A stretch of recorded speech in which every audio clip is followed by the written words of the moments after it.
సమావేశం ఏర్పాటు చేసుకున్నాం. ఈ సమావేశం యొక్క ముఖ్య ఉద్దేశం ఏంటంటే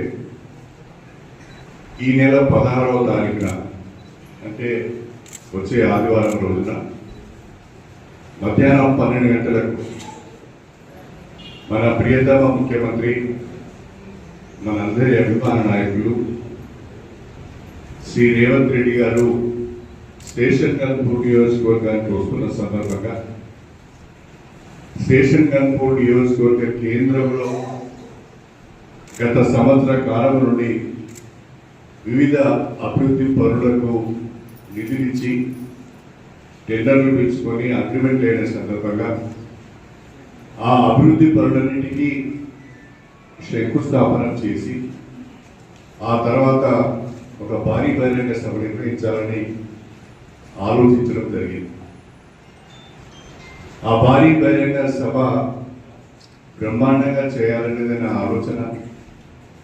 దాదాపుగా అన్ని మండలాల నుంచి ఇప్పటికే 5 మండలాల విస్తృత స్థాయి సమావేశాలను నేను నిర్వహించాను. ఇది 6వ మండలం. తర్వాత చివరిగా ధర్మసాగర్ మండలం యొక్క సమావేశం కూడా దీని తర్వాత ఉంది. అన్ని మండలాలలో కూడా అనుకున్న దానికంటే మంచి స్పందన కనిపిస్తున్నది. కాంగ్రెస్ పార్టీ నాయకులు, కార్యకర్తలు, ప్రజలు కూడా ఉత్సాహంగా ఉన్నారు. ముఖ్యమంత్రి గారి సభను జయప్రదం చేయాలనే ఆలోచన చాలా స్పష్టంగా వాళ్ళ మాటలలో కనిపిస్తున్నది. మన రాష్ట్రంలో ఈ కొద్ది కాలంలో ప్రభుత్వం ఏర్పడిన ఈ సంవత్సర కాలంలోనే 800 కోట్లకు పైచిలకు అభివృద్ధి నిధులు ఇవ్వడం అంటే చాలా గొప్ప విషయం. ఏ నియోజకవర్గంలో కూడా ఇంత పెద్ద మొత్తంలో నిధులు రాలేదు. మన నియోజకవర్గానికి ఒక young India integrated school complex 200 కోట్ల రూపాయలతో నిర్మాణం జరుగుతున్నది. దాంట్లో social welfare, backward classes welfare, minority welfare, అదేవిధంగా మన ఎస్టీ ట్రైబల్ వెల్ఫేర్ 4 గురుకులాలు కూడా ఒకే కాంప్లెక్స్ లో ఉండే విధంగా బ్రహ్మాండమైన నిర్మాణం జరుగుతున్నది. దానికి శంకుస్థాపన జరుగుతుంది. అదేవిధంగా నియోజకవర్గ కేంద్రంలో దాదాపుగా అన్ని నియోజకవర్గాల్లో కూడా 100 బెడ్ హాస్పిటల్స్ ఉన్నాయి. మన నియోజకవర్గంలోనే 100 బెడ్ హాస్పిటల్ లేదు. ఆ 100 బెడ్ హాస్పిటల్ మంజూరు అయింది, టెండర్ పిలిచిల్లు, అగ్రిమెంట్ అయింది. 46.5 కోట్లతోని ఆ భవన నిర్మాణానికి 16వ తారీఖున శంకుస్థాపన జరుగుతున్నది. రాష్ట్రంలోనే ఎక్కడ లేని విధంగా ఒక కలెక్టర్ ఆఫీస్ మోడల్లో స్టేషన్ గన్పూర్ కేంద్రంలో రెవెన్యూ డివిజన్ ఆఫీస్ కాంప్లెక్స్ నిర్మాణం చేస్తున్నాము. దాదాపుగా డివిజన్ కేంద్రంలో ఉండే 22 కార్యాలయాలు అటు ఇటు తిరగవలసిన అవసరం లేకుండా ఒకే దగ్గర దాదాపుగా 22 ప్రభుత్వ కార్యాలయాలు ఒకటే కాంప్లెక్స్ లో ఉంటున్నాయి. దానికి 26 కోట్ల రూపాయలతోని మనము 16వ శంకుస్థాపన చేసుకుంటున్నాం. అదేవిధంగా దేవాదుల ఎత్తిపోతల పథకం కింద మన గన్పూర్ నుండి నవాబ్పేట పోయే ఒక ప్రధానమైన కాలువ ఉన్నది.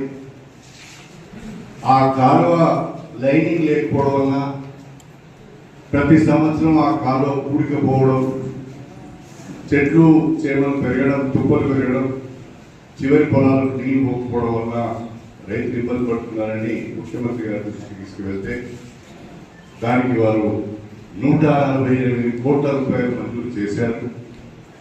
దానికి కూడా మనం 16వ తారీఖున శంకుస్థాపన చేసుకుంటున్నాం. మన నియోజకవర్గంలో డిగ్రీ కాలేజీ లేదు. కడియం శ్రీ విద్యాశాఖ మంత్రిగా ఉండి కూడా డిగ్రీ కాలేజీ తెలియలేదు అని నా మీద ఒక పెద్ద అపవాదం.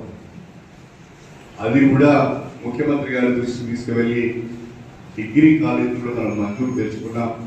దానికి కూడా 8.5 కోట్ల రూపాయలు మంజూరు వచ్చింది. దాన్ని మనం ఆ రోజు 16వ శంకుస్థాపన చేసుకుంటున్నాం. భవన నిర్మాణానికి శంకుస్థాపన చేసుకుంటాం. మొన్న 26 జనవరి రోజున ప్రభుత్వం అత్యంత ప్రతిష్టాత్మకంగా చేపట్టిన 4 సంక్షేమ పథకాలను మనము మండలానికి ఒక గ్రామం చొప్పున ప్రారంభించడం జరిగింది. ఆ 7 గ్రామాలలో 7 మండలాలలో 7 గ్రామాలలో ఇందిరమ్మ ఇండ్ల లబ్ధిదారుల ఎంపిక పూర్తి అయింది. ఆ 7 గ్రామాలకు సంబంధించిన ఇందిరమ్మ ఇండ్ల శంకుస్థాపన కూడా మనము చేస్తున్నాం. మన మండలంలో షాలపల్లి సెలెక్ట్ అయింది. షాలపల్లిలో తండా కూడా సెలెక్ట్ అయింది. వాళ్ళకు రైతు భరోసా వచ్చింది, వాళ్ళకి ఇందిరమ్మ ఆత్మీయ భరోసా వచ్చింది, ఇందిరమ్మ ఇండ్లు కూడా వచ్చినాయి. కాబట్టి వాటికి శంకుస్థాపన కూడా అక్కడే జరుగుతున్నది. దీనికి తోడుగా పంచాయతీరాజ్ కింద కానీ కూడా ద్వారా కానీ ఆర్ఎండ్బి ద్వారా కానీ వచ్చిన రోడ్లకు కూడా అక్కడ శంకుస్థాపన మనం చేసుకుంటున్నాం. వాస్తవంగా మన వేలేరు మండలి ఎంపీడీఓ ఆఫీస్ కూడా శంకుస్థాపన చేయవలసి ఉండే. అయితే 1,50 లక్షల మంజూరు వచ్చింది. అది 3 కోట్లు కావాలని చెప్పి నేను ప్రతిపాదన పెట్టాను. అది రేపో ఎల్లుడో వస్తుంది. దాని తర్వాత మునుపెన్నడూ లేని విధంగా 1 సంవత్సర కాలంలోనే అనేక అభివృద్ధి కార్యక్రమాలకు నిధులు తెచ్చుకున్నాం, జీవోలు తెచ్చుకున్నాం, టెండర్లు కూడా పిలుచుకున్నాం, పనులు ప్రారంభించబోతున్నాం. ఈ శుభ సందర్భంగా గౌరవ ముఖ్యమంత్రి గారికి ఘనంగా స్వాగతం పలకాలని, మన నియోజకవర్గానికి ఆయన చేస్తున్న సేవలను గుర్తించుకునే విధంగా మన సభ ఉండాలన్నది నా ఆలోచన. ఒక బ్రహ్మాండమైన బహిరంగ సభను ఏర్పాటు చేసి ముఖ్యమంత్రి గారికి ఘనంగా స్వాగతం పలికి మరిన్ని అభివృద్ధి పనులకు నిధులు తెచ్చుకోవాలన్నదే నా ఆలోచన, నా సంకల్పం అని చెప్పి సందర్భంగా తెలియజేస్తున్నాను. ప్రతి మనిషికి ఒక స్వార్థం ఉంటుంది. నా స్వార్థం ఏంటంటే నా నియోజకవర్గాన్ని అభివృద్ధి చేసుకోవాలి. నా నియోజకవర్గం అభివృద్ధి కావాలంటే ముఖ్యమంత్రి గారు మన పట్ల చాలా ప్రేమతో ఉన్నారు, చాలా సానుభూతితో ఉన్నారు. మనం అడిగింది తడుగా అన్ని పంపిస్తున్నాడు. కాబట్టి ఆ ముఖ్యమంత్రి గారిని తీసుకొచ్చి సభ పెట్టి మన నియోజకవర్గంలో నాకు వేరేలో మండల కాంప్లెక్స్ కావాలి, ఒక ఎంపీడీఓ ఆఫీస్ కావాలి, ఒక ఎంఆర్ఓ ఆఫీస్ కావాలి, అదేవిధంగా నాకు ఒక పోలీస్ స్టేషన్ కావాలి, నాకు చిల్పూర్లో ఒక మండల కాంప్లెక్స్ కావాలి.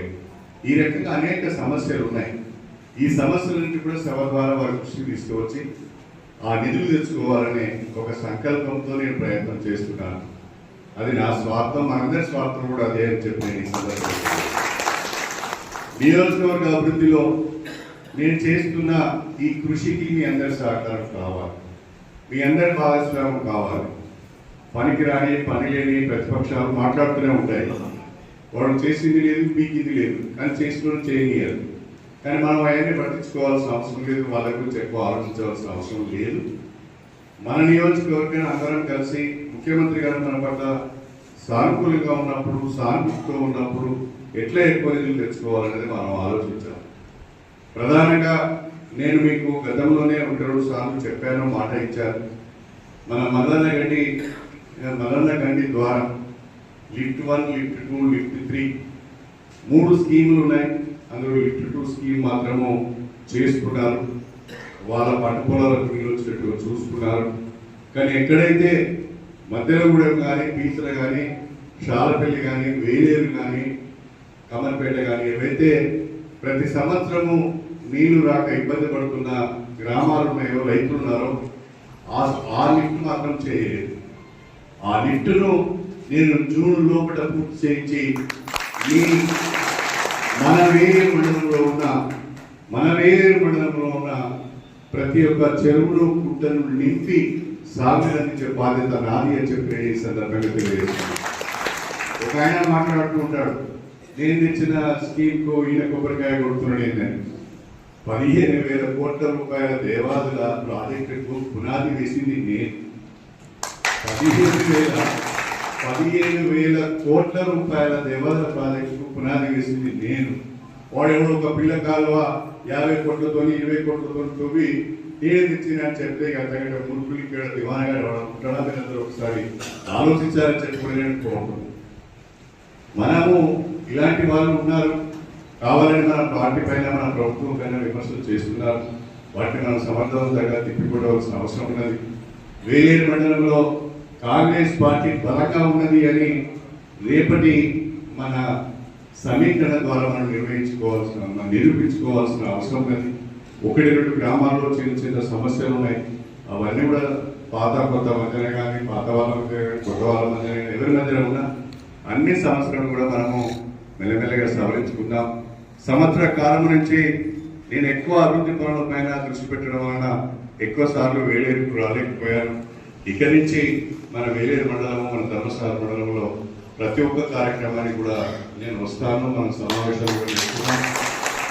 ఈ మండలము నేను ఎమ్మెల్యే కావడానికి సహకరించిన మండలం, ధర్మసాగర్ మండలం కూడా నాకు ఎమ్మెల్యే కావడానికి సహకరించిన మండలం. ఈ 2 మండలాలు కూడా మిగతా మండలాల కంటే ఎక్కువ ఓట్లు ఇచ్చినాయి, ఎక్కువ మెజారిటీ ఇచ్చింది, నాకు సహకరించినాయి. కాబట్టి తప్పకుండా ఈ 2 మండలాలను దృష్టిలో పెట్టుకొని అభివృద్ధి కార్యక్రమాలు చేస్తాను. దానికి మీ అందరి సహకారం కావాలి. ప్రతిపక్షాలు చేసే, సోషల్ మీడియాలో చేసే తప్పుడు ప్రచారాలన్నింటినీ కూడా మనం తీవ్రంగా తిప్పికొట్టవలసిన అవసరం ఉన్నది. అదే స్థాయిలో సమాధానం కూడా ఎదుర్కోవాల్సిన అవసరం ఉందని చెప్పి ఈ సందర్భంగా నేను తెలియజేస్తూ, ప్రధానంగా మనం ఒక్కసారి